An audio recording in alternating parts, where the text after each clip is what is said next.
Okay, YouTube. So tonight I wanted to explain the concept of jargon because, well, there was this one time I was riding an airplane, and the girl sitting next to me happened to be, I think she was from Venezuela or Colombia.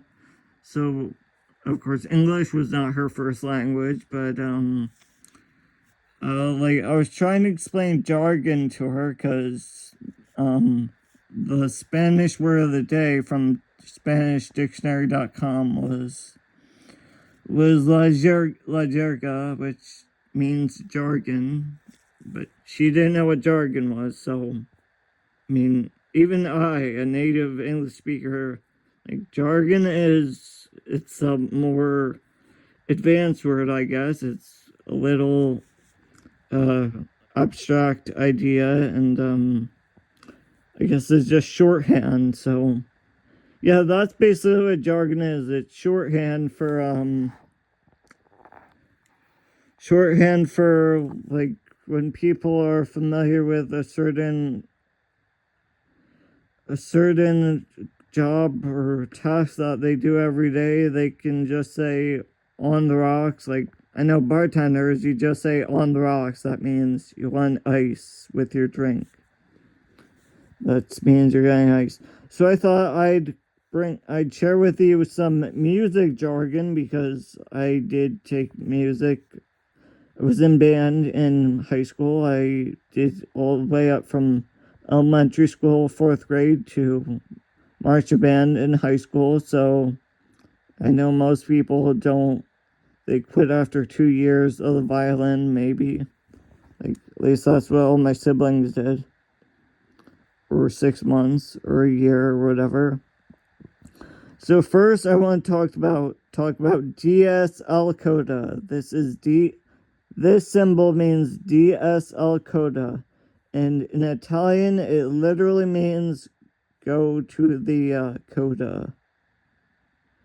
So I guess when musicians see this symbol, that means to ignore whatever else, the middle part of the music, and go directly from this point in the music to the coda, which is usually at the end, the very end of it, the piece of music. I guess to just end the piece. And I guess this target symbol is this is the coda. This is what you go to at the end, and yeah, it's usually at the end. So it just means when you see this, the musicians go to here. So maybe they'll play through the first run of music, then they go back and they see this, then that means go to here at the end. And this is a staccato note, so this means to play in a short, a shortened, tight, jumpy sound. So a jumpy sound, very short, enunciated, just a very quick, jump at you, bam. I don't know, it's a shortened, I guess a good way to explain it is the opposite of staccato is legato. Legato is when notes are more slurred, when it's more of a flowy feeling, when it feels flowy and a continuous flow, I don't know, that song, Do You Want to Build a Snowman, or I guess Popular from Wicked. And I guess I wanted, tempo is another music jargon music jargon that a lot of people overlook. So I wanted to give you some examples. Jargon is like tempo. Tempo's the word. Tempo is just like the style or the mood of how a piece is played. Like, I don't know, whatever the person is doing in the music video or in the movie it's about or the TV show or whatever the feeling. So here are some examples. This is a jazz piece, so it says swing. That's how you play it in a swing. That's why, like, there's some slurs in the music. Yeah, slur is when you, like, continue a note when they're tied, pretty much. So you don't tongue the note. You just, like, this is slurred into when they're connected and it gradually changes. I don't think I really have more. Okay, this is Colors of the Wind because it's a good example of, like, first you play through the first time and then I guess it's always played a second time and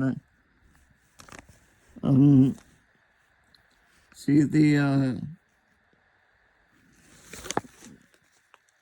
DSL coda. See, this is the DSL coda, and that means instead of playing this whole section, the musician would jump to hear the coda.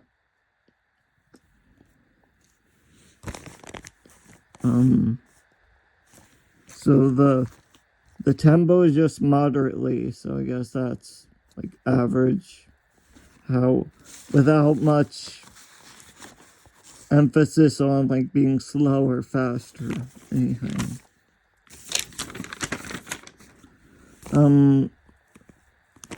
Now this piece is Don't Stop Believing, so I guess the tempo says soulfully, so you're supposed to play it with like feeling emotion soulfully, because I guess the whole Don't Stop Believing song is about a person who is on a mission to like be a Broadway star or get well known in the like acting, song, dance industry and theater, and person who is ambitious for their career. And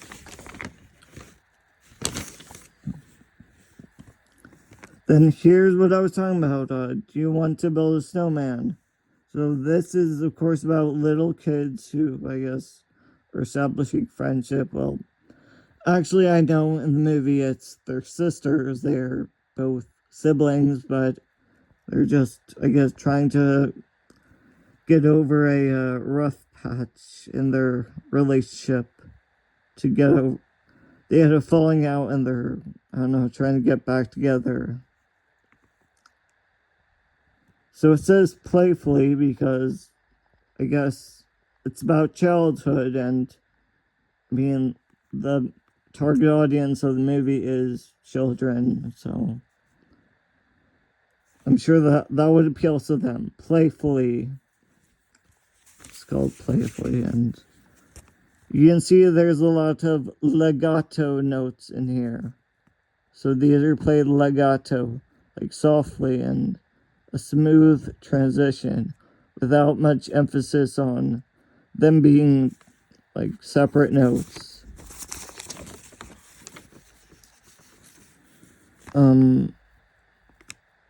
This is on a hymn song of Philip Bliss. This is a religious piece, pretty much. Like, it's about when he was a survivor of the Titanic, and he knew that since the rest of his family was dying, like, he had faith. His religion told him that he would see them again in heaven, and like, they are now they're continuing to live in heaven, the afterlife. So freely with expression, I guess. This is all about where now he feels like relief because his faith tells him that even though his family is dying physically, they are continuing to live just in a different dimension. And this is popular, yes, from Wicked, and it says to play this bright and bubbly because, well, that is how the character is. Glinda, that's really her whole personality, bright and bubbly. Yeah, that's just who the character is, bright and bubbly.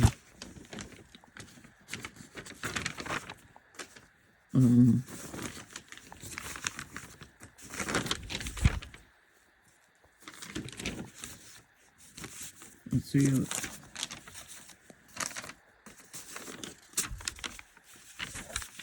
That's all the music I have, but I guess other musical jargon I want to share is common time. So common time is often represented with just a C. This is common time. Just a C like this, and 4/4. We know all musicians, or most of them anyways, they know that common time is 4/4. That's how most music is played, with 4 beats a measure, and the quarter note gets 1 beat. So top note is how many beats per measure, and the bottom note is what kind of note will get 1 beat. So most songs are like this, but some songs have a different key signature, like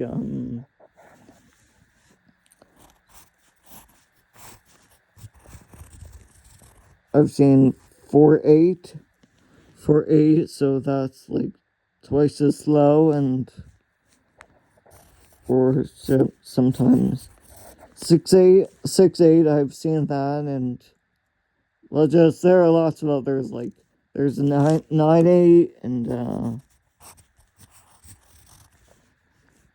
9/8, and it varies from each song. Like some songs are played slower and some are faster, so I guess the fastest songs you'll see are like this, cut time, because that actually means 2/2, like this. So the fast songs are in 2/2, cut time. So that's it for music, but also I wanted to tell you about I know some alchemical jargon. And since very few people know really anything about alchemy, since alchemy is a very,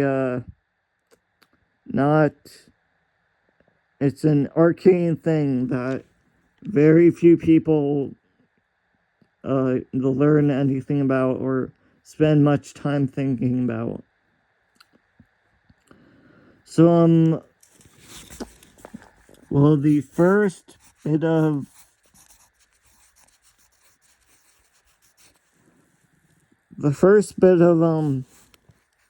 jargon I want to share with you is actually the Athenor.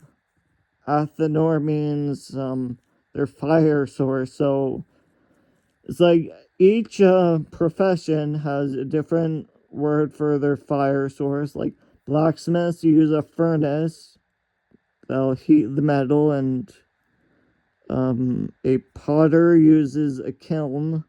That's how they turn clay into hard pottery. Hard pottery that is, to get rid of all the moisture, they put it in a kiln. Kiln. I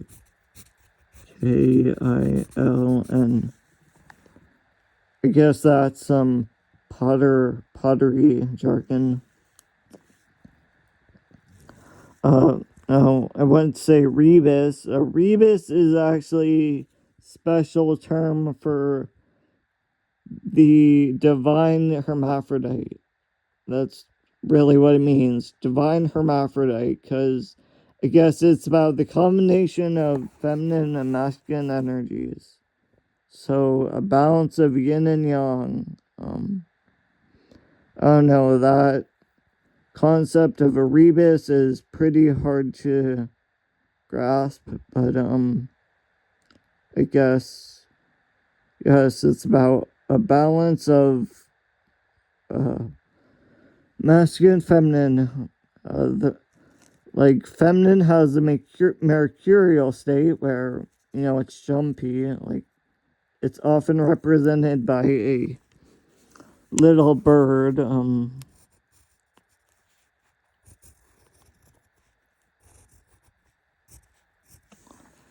A little bird that can fly, because since birds can easily go up and do and change their position, since birds have a lot of mobility.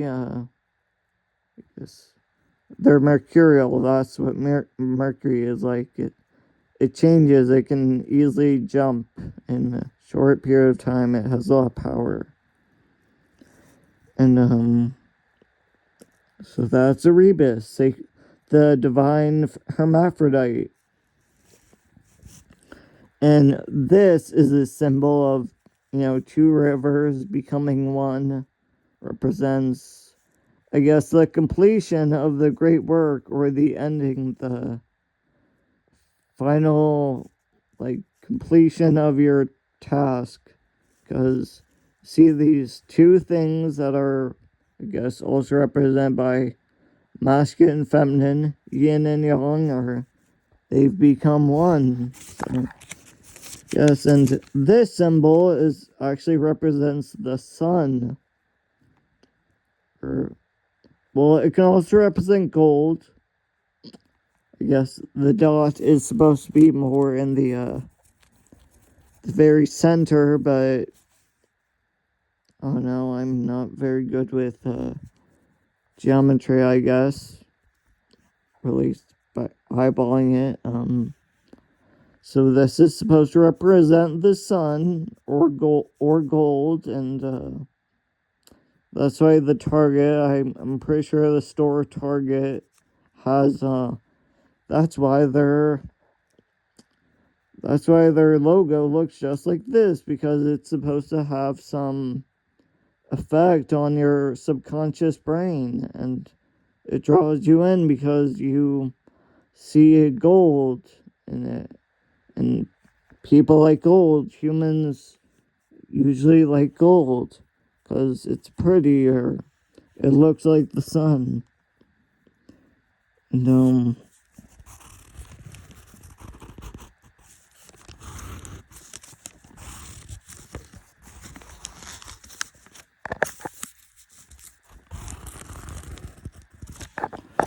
okay, the final symbol I'll tell you about is this. Doesn't really have a name, but I know in the Far East, like Asia, China, those places,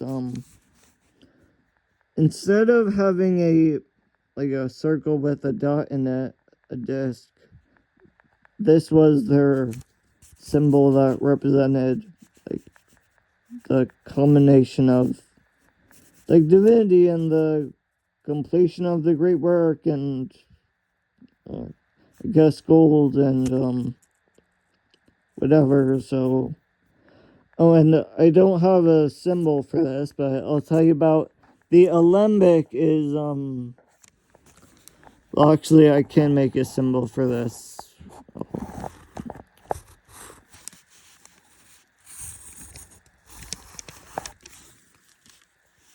So this symbol means alembic.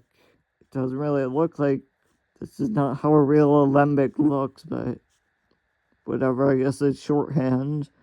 So a real alembic well, it's pretty much a glass ball, a large glass ball, orb or sphere, and it has that round, that twisty pipe of, like, its tail is a twisty spiraling thing. It goes in this, yeah, something like that. So you can look it up. The alchemist would use an alembic to distill water. It was about water purification. So, yes, it was about, yeah, an alembic is a tool used for water purification. And thanks for watching. I hope you learned something today, because this was about jargon, and I know literacy is becoming less common, especially among young people, and jargon is difficult to understand. And I'll give you one more music jargon. It's enharmonics. It's enharmonics is like two things that are harmonized. So that would be like C sharp and also D flat. C sharp and D flat are the same. And also E flat and E flat and D sharp they're the same notes, actually. It's just two different ways of writing it. It's you see, an E, a regular E, is one step above D, a whole step, and but if you make it flat, that means go down a half step, one half step, and D means go up one half step. So these are on the same level. They look the same on a staff, on a music staff. So thanks for watching.